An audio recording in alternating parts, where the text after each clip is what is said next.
Jon. Balik lagi di channel Motor Politan.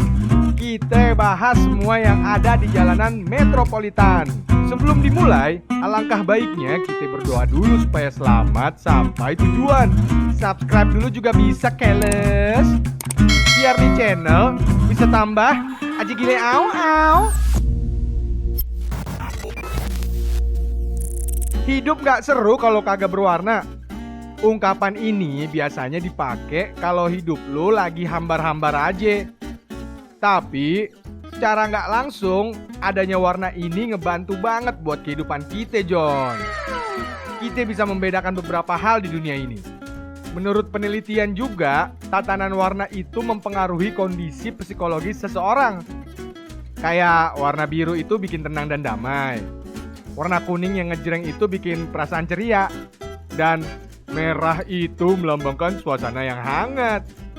Tapi berlebihan dalam penggunaan warna itu juga gak bagus, Jon. Contoh paling gampangnya itu warna merah. Berlebihan pakai warna merah bikin terlihat agresif. Bisa-bisa disuruh banting dah lu, Jon, kalau pakai warna merah berlebihan. Pokoknya penting buat lo tahu proporsi warna yang dipakai. Terus gimana teman kita yang buta warna? Nah, buat penderita buta warna sendiri, sekarang nggak perlu pusing, Jon. Ada alat bantu kacamata yang bisa membantu mereka membedakan warna. Selain itu, sekarang di beberapa aplikasi juga ngebantu dengan mode buta warna. Jadi, para pengguna bisa dengan jelas membedakan warna. Udah cukup nih ngomongin soal perwarnaan duniawi. Nah, kalau di jalanan sendiri, ada arti tertentu nggak sih soal warna rambu-rambu? Ada satu hal yang perlu kalian sadari nih, Jon. Rambu-rambu lalu lintas yang kita lihat sehari-hari itu ada 5 warna dasar. Mulai dari warna kuning, merah, hijau, biru, dan putih. Tapi bukan warna pelangi, Jon. Terus, apa bedanya kelima warna tersebut? Mari kita sikat. Maksudnya kita simak. Pertama, yang kita bahas tuh warna kuning dulu kali ya, Jon. Warna ini untuk melambangkan peringatan buat para pengendara. Contohnya gimana tuh? Contohnya ya, rambu buat peringatan kecepatan, jalan licin, dan belokan tajam. Warna kuning yang terlihat ngejreng membuat orang lebih awas dalam melihat sebuah peringatan. Biasanya juga, rambu warna kuning dikombinasikan dengan tulisan warna hitam atau putih, Jon, biar makin kelihatan aja gitu di jalan. Paling gampang sih nih, rambu ditemuin di jalanan licin atau menanjak. Kedua, kita bahas warna ngejreng lainnya, Jon. Warna yang bakal kita bahas adalah rambu warna merah. Rambu ini biasanya digunakan untuk peringatan hal-hal yang gak boleh kita lakukan di jalanan.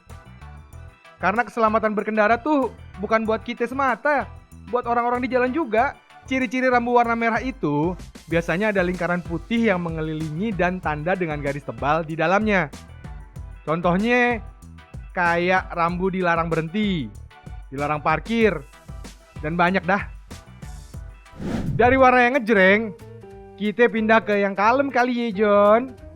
Warna selanjutnya adalah warna biru nih. Warna yang ngegambarin langit ini sih biasanya digunakan di rambu-rambu buat menunjukkan perintah wajib buat lo pada pengguna jalan, Jon. Ciri-cirinya tentu saja dengan tulisan warna putih atau hitam di tengahnya. Lo bakal lebih sering lihat rambu dengan warna biru di persimpangan atau perempatan jalan. Rambu ini biasanya nunjukin kalau nyebrang mesti lewat zebra cross atau belok setelah ada traffic light. Setelah biru, warna kalem lainnya yang digunakan di rambu lalu lintas tuh warna hijau, Jon. Warna ini digunakan untuk menunjukkan arah. Biasanya sih, lo pada bisa lihat rambu ini di jalan tol buat nunjukin daerah terdekat dari tol tersebut. Atau bisa juga nunjukin arah sama seperti rambu lalu lintas lainnya. Rambu lalu lintas ini biasanya dilengkapi dengan tulisan warna putih untuk memperjelas perintahnya. Terakhir, ada warna dasar rambu lalu lintas putih. Warna ini untuk menunjukkan batas peringatan tertentu. Contohnya, untuk tidak lebih dari kecepatan maksimum, serta larangan sejenis lainnya. Biasanya sih, rambu kayak gini dilengkapi dengan warna merah dan tulisan warna hitam. Tujuannya ya supaya mudah dilihat. Sebenarnya Ada satu warna dasar ekstra yang mungkin bakal lu jarang lihat, John, kalau lu cuma ngedokem di rumah. Warna yang dimaksud tuh warna coklat. Tapi kayak mau api ya. Biasanya rambu ini nandain sebuah tempat, atau lebih seringnya sih dipakai buat nandain tempat wisata. Buat lo pada yang suka ngelanggar rambu lalu lintas, hati-hati nih John. Beragam hukuman bisa didapatkan kalau lo ngelanggar hal satu ini. Mulai dari denda sampai hukuman kurungan penjara. Biasanya sih yang dilanggar itu rambu lalu lintas dengan warna merah atau kuning. Kali ini kita bahas rambu apa yang sering dilanggar dan hukuman yang didapatkan. Pertama, tentu lo pada tahu dong John, rambu paling sering dilanggar itu rambu berhenti alias stop dengan warna dasar warna merah. Padahal udah jelas merah itu gunanya buat melarang akan sesuatu. Menurut ketentuan pasal 287 ayat 1 Undang-Undang Nomor 22 Tahun 2009, jenis pelanggaran tersebut bisa terancam hukuman pidana kurungan paling lama 2 bulan atau denda paling banyak Rp500.000.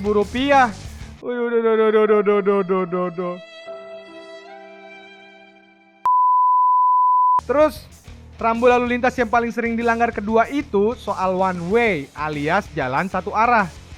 Buat urusan kayak gini, pengemudi sepeda motor jagonya. Tingkat disiplin yang rendah dan mau serba cepet jadi faktor pemotor kerap melakukan pelanggaran seperti melawan arus. Contoh sederhana kalau macet dan mengantri lampu lalu lintas. Di lajur berlawanan bisa dengan mudah pemotor melawan arus demi menghindari antrian panjang dengan santainya. Ayo siapa di sini yang suka ngelanggar kayak gini? Gua punya bedok. Pengendara kendaraan bermotor yang melawan arus dapat dikenakan sanksi pidana denda paling banyak Rp500.000 berdasarkan pasal 287 Undang-Undang Lalu Lintas Angkutan Jalan atau LLAJ. Dari rambu warna merah, kita beralih ke yang warna putih dulu kali ya John. Sekarang kita bahas soal pelanggaran berhenti di zebra cross. Area zebra cross di persimpangan jalan biasanya ditandai dengan gambar rambu orang menyeberang di atas garis hitam putih. Rambu ini kerap diabaikan dan dilanggar pengemudi saat lampu merah menyala. Padahal berhenti di area zebra cross jelas merupakan pelanggaran. Area ini merupakan hak pejalan kaki yang akan menyeberang jalan. Denda mengintai untuk para pelanggar pasal 106 ayat 2 Undang-Undang LLAJ, yaitu sanksi maksimal Rp500.000 atau kurungan penjara 2 bulan. Terakhir, rambu yang sering dilanggar nggak lain dan nggak bukan ya tanda lampu lalu lintas John. Segudang alasan jadi alibi pengendara melanggar lampu merah atau lampu lalu lintas. Mulai dari tidak melihat, posisi kendaraan yang tanggung, sampai tidak hafal jalan. Klasik betul John. Bagi yang belum tahu, menerobos lampu merah ini melanggar pasal 104 ayat 4 huruf E Undang-Undang LLAJ. Siap-siap kena sanksi kurungan 2 bulan atau denda maksimal Rp500.000. Siapin duit ekstra dah kalau lu masih ngeyel terobos lampu merah.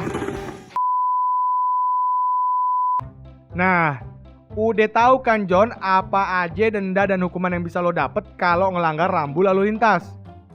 Mendingan baik-baik deh kalau berkendara. Lumayan tuh Rp500.000. Bisa buat beli bakso sebulan penuh sampai gumoh. Waduh. Hukuman penjaranya juga meski cuma beberapa bulan, tapi tetap aja. Yang namanya penjara tujuannya pasti nunjukin efek jera ke pelaku. Nah, segitu dulu dah John pembahasan soal warna dan rambu lalu lintas. Kalau kita bahas semua, bisa-bisa nih yang ngomong bebusa mulutnya. Video durasinya kayak podcast Close the Door. Nanti kapan-kapan kita sambung lagi lah ya soal rambu lalu lintas satu ini. Hai. Oke. Kita mau woro-woro aja nih John. Jangan lupa buat subscribe YouTube Motorpolitan. Bakal banyak yang disajiin soal info menarik tentang kejadian di jalanan. Ya, waktunya pantun nih John. Jalan-jalan lewat pengkolan. Jangan lupa berhenti di lampu merah. Nyok, bareng-bareng kita subscribe YouTube Motorpolitan.